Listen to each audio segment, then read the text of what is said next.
Pathways Project #1, The Icebreaker. Aycha Williams explores the fine line between holding on to one's past and adapting to what is new. When change is avoidable, to be someone new, do we have to let go of who we are? Please welcome Toastmaster Aycha Williams with her speech entitled, What is in a Name?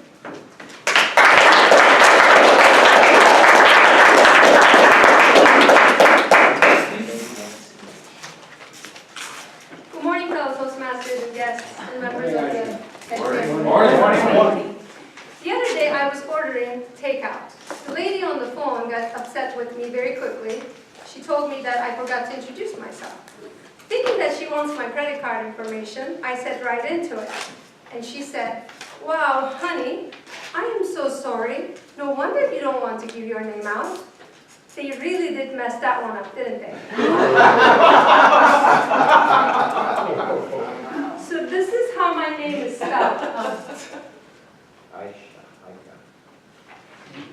My name is pronounced wrong every single time I meet a new person. The thing is, all these years, it didn't really bother me until very recently. To most people, even to old friends, I am Aycha or Ayesha. Some other derivations that I have gotten in the last 20 years are Eka, Ika, Esa, Isha, Ayeka, Icha, most recently, Ichiban, like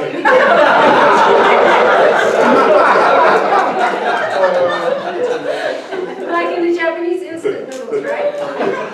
If I'm at the doctor's office, I am not Aycha anymore. I'm not even a woman. I'm a man. The nurse will come out with the chart and say, Mr. Katun Williams, please. I will reluctantly raise my hand, and she will say, no. And she will look back again, look around the room. Finally, will meet my eyes embarrassed. And this happens like every single time. So when did this all start? This started when I moved to the United States, to San Francisco, from Turkey, with two of my very best friends to start our graduate degrees, our MVI programs. We had a lot of things that we needed to get used to, cultural, emotional, social, financial. I don't think we realized that our names would be one of these things. So back in those days, one Saturday morning, I went out for breakfast with my American boyfriend, and I ran into my two very good friends, Chala and Burch. As we were waiting in line, their names got called. I have a table for Carla and Boris. Carla and Boris. It took me a few seconds to realize that this time, it wasn't an error actually. They did it on purpose. It was by choice. They had so many worries that they did not need another one. I understood, but I still did not want to give up my name, and there's a reason for that. My father had known my uncle, who had been married to my aunt, since he was 9, and he really looked up to him. My uncle was a very successful, high-ranking army official who made the papers open, and that was probably one of the reasons. So when I was born, it was germane that my father would ask my uncle to name me. And my uncle wanted to name me Aycha. I means the moon. Cha comes from the word parcha, which means the piece. So the piece of the moon really means the crescent moon. I really associated with my name from a very young age, simply because it was uncommon and old. And over the years, I learned that it tied me to my roots to Central Asia, where Turks were nomads, and they rode horses, and they lived in yurts. And I was very much of a tomboy. So I just didn't want to give up my name. Until recently, this July, fellow Toastmaster Robert Levy one day asked how to correctly pronounce my name.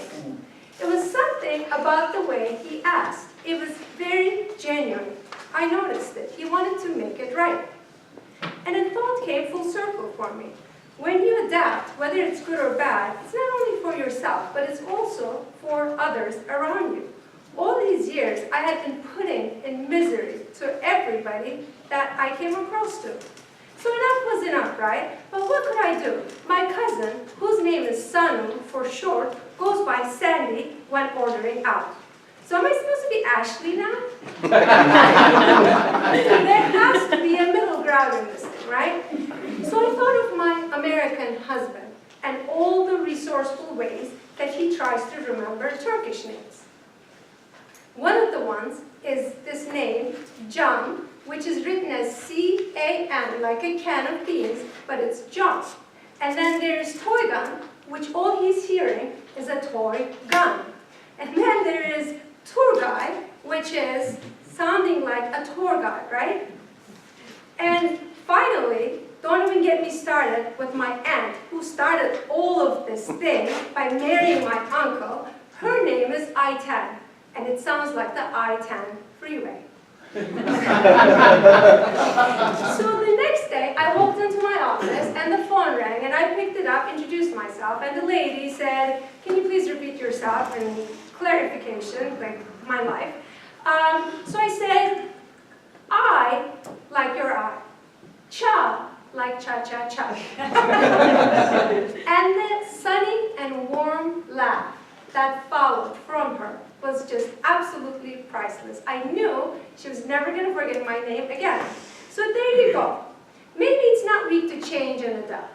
Maybe flexibility is its own kind of strength. And what is in a name? Nuances, emotions, and strength. And the best part is you can keep all of that and your name too, so long as you learn to think of the terms of other people as much as you think of your own. And if you run out of all of your options, then go to the dance floor and do the cha-cha-cha.